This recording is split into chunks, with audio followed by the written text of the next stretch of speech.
Siliguri NJP সংলগ্ন railway হাসপাতাল মোড়ের কাছে পথ দুর্ঘটনায় অল্পের জন্য প্রাণে বাঁচল এক সাইকেল আরোহী। জানা গেছে, বৃহস্পতিবার রেলওয়ে হাসপাতাল মোড় থেকে অম্বিকানগরের দিকে কাজের সূত্রে সাইকেল নিয়ে যাচ্ছিল জলপাই মোড়ের বাসিন্দা হিরণলাল কুমার।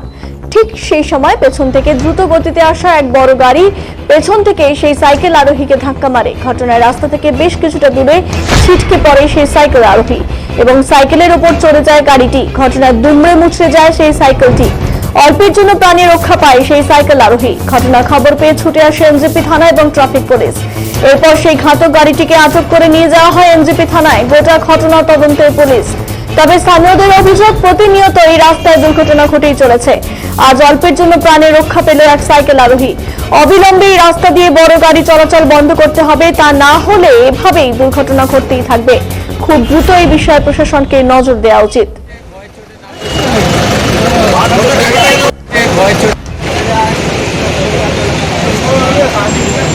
কি হয়েছিল তোমার সাথে? আমি এদিকে আসতেছি, তারপরে আমার না কিছু হলো, আর ডাইরেক্ট স্পিড করে ডানদিকে পড়ে গেছে। তারপরে আমি কোথায় যাচ্ছিলা তুমি? আমেরিকা নাগার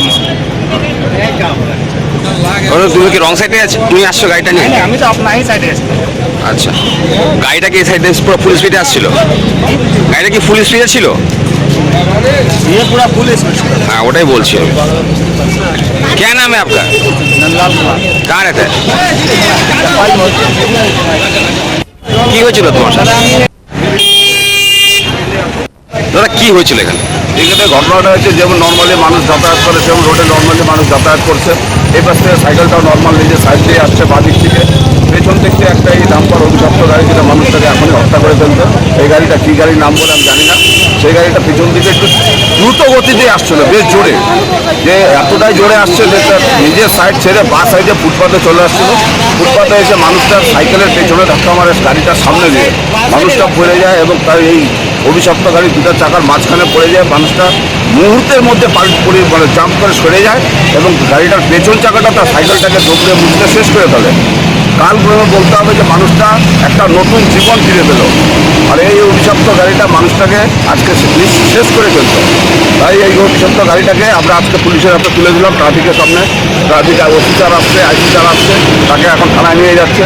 আগামী দিন যাতে এরকম যাতে কোনো রকম দুর্ঘটনা এখানে না ঘটে, তাই পুলিশ প্রশাসনের কাছে আমরা অনুরোধ করবো এখানে একটি শক্তিশালী পুলিশ প্রশাসনের ব্যবস্থা করতে, যাতে এখানে দেখে মানুষের জীবনকে সুরক্ষা দেওয়া যায়। প্রতিনিয়ত তো এখানে একটা দুর্ঘটনা হয়ে যাচ্ছে। হ্যাঁ, প্রতিনিয়ত দুর্ঘটনা হচ্ছে। কিছুদিন আগে মানে বিগত বছরে একজন মা এবং ছেলে দুজনেই মারা গেছেন এখানটায়। আমরা সেই সময় ওসি স্যার আইসি স্যারকে বলছি এখানে একটা ডিউটি বসানোর জন্য, কিন্তু যে হিসাবে কিছু আছেন ডিউটি করে যান, কিন্তু যেহেতু জায়গাটা বেশ বড় সেহেতু দুজন দিয়ে হয় না, সেখানে 4-5 জনের দরকার হয়। তো এই যে রাস্তাতে প্রতিদিন এত ভারী ভারী গাড়ি যায়, কি বলবেন এই বিষয়ে? এই গাড়িগুলোর জন্য তো এই রাস্তাটা না, এই রাস্তাটা তো সেটা পুলিশ প্রশাসনের দেখার দরকার। আর এই রাস্তাটা যেহেতু ভারী গাড়িগুলো চলে, তাদেরকে তো হাই রোড দেওয়া হয়েছে, হাই রোডে যাতায়াত করে। এটা তো গ্রামের জন্য, মানুষের যোগাযোগের জন্য। তাই পুলিশ প্রশাসনকে বলবো যে আপনারা এগুলো ব্যবস্থা দেখেন, যে হেভি ওয়েটের গাড়িগুলো যেগুলো আছে সেগুলোকে তাদের Asian highway, national highway, state highway দিয়ে তাদেরকে ব্যবস্থা করে ওদিকে চালানোর জন্য। কতটা আঘাত পেয়েছে সাইকেল আরোহী? আঘাত পেয়েছে, হাতে আঘাত পেয়েছে, পায়ে আঘাত পেয়েছে, কোমরেও আঘাত পেয়েছে।